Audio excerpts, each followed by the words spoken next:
Hello. The other day a young librarian friend of mine asked me a rather unexpected question. She said out of the blue, "Do you think I'm attractive?" When I asked her why she had asked me that question, since she is obviously a very attractive young woman, she explained that on her way into work that morning she'd popped into a newsagent to buy a newspaper or magazine. There was a young man serving her, and he was, in her view, a very tall, very handsome and very attractive young man. And so, as she paid him her money, she gave him her most dazzling of smiles. To her dismay, and indeed surprise, he simply ignored her. He would refuse to give her eye contact, and he actually seemed deeply embarrassed by her behaviour. This shocked my friend, and as she left the shop she wondered why she was so unattractive. Because, you see, she's one of these people who only feel good about themselves, providing other people are giving them constant positive affirmations. And by this I mean that everyone she meets, and this is a fairly familiar problem, from the closest of friends, to her partner, to family members, down to those who just meet her in the street, or serve her in shops, or drive her in a taxi, or whatever, in the most casual way. These people, she feels, must like them. They must like them, and they must feel positive towards them. Now, of course, we all like being liked, and we all, I think, most of us at least, hope to make a favourable impression on other people we meet, perhaps particularly those we find attractive in some way.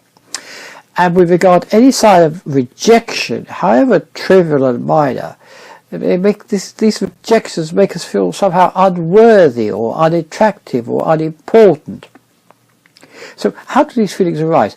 Well, I found that very often in childhood people who have this view raised with a fear of failure than a need for success. So, for example, one 16-year-old male I treated for high anxiety told me that when he came third in maths at school, a subject he actually found very difficult and had to work very hard at, he had hoped his father, who was a highly critical man, would actually praise his hard work. Instead, the man simply told him dismissively, "Oh, you came third, did you? Well, I'm not interested in third-class results or third-class people." Well, I think we will all agree as parents these are fairly wicked and cruel words. Perhaps the father felt that this would spur his son on to even further efforts in the future. Instead, and perhaps not too surprisingly, they shattered the young man's self-confidence, and this extended across all areas of his life. So he came to view, and many do, that rather than realise that failure is an essential and unavoidable stepping stone on the road to success, it is something to be avoided at all costs. And of course, one way of avoiding something is never to attempt it. Such people, I think, live in a world where they feel everyone must love them and admire them and place them on a kind of high pedestal and admire their successes. And this makes them very reluctant indeed to undertake unfamiliar challenges where they're not sure of success, where success is kind of sort of an impossibility for them. So they fill their world with what I call can't do's. They can't do maths, they can't do geography, they can't do this, they can't do that. And being a can't doer obviously makes the world a far more challenging and daunting place in which to live. So we need to find a way of transforming this fear of failure into a need for achievement. And I think there are 3 steps we can all take here. The first, we have to recognise that in order to make anything, you have to make mistakes, and you then have to learn from those mistakes.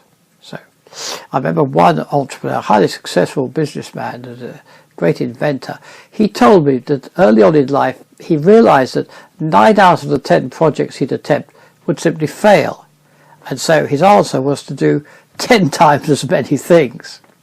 So failure is okay. Failure is a stepping stone on the road to success.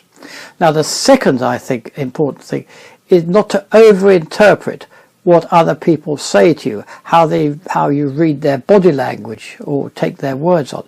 So my young librarian, for example, the boy she met in the shop, whom she found attractive, failed to respond to her friendly smile.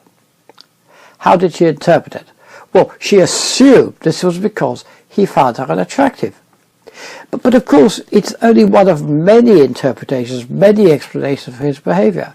He could have been shy around women, perhaps particularly attractive women. He could have felt out of his depth. But he could have been in a relationship, was very wary of jeopardising this by responding positively to her smile. Well, he could have been gay, and perhaps he was made fearful by or upset by what he interpreted as a sexual come-on. Now, we can never know for sure. We're not mind readers. She can't know, I can't know, you can't know. So we don't know why he responded as he did.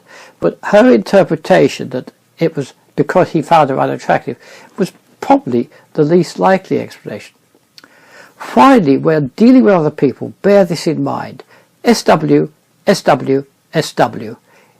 It's unavoidable that some people will like you, some people won't like you, and in the end it doesn't matter. So what? So SW, SW, SW. Some people will like you, some people won't like you. So what? If you found what I've just said interesting or helpful, then do please click the like button below.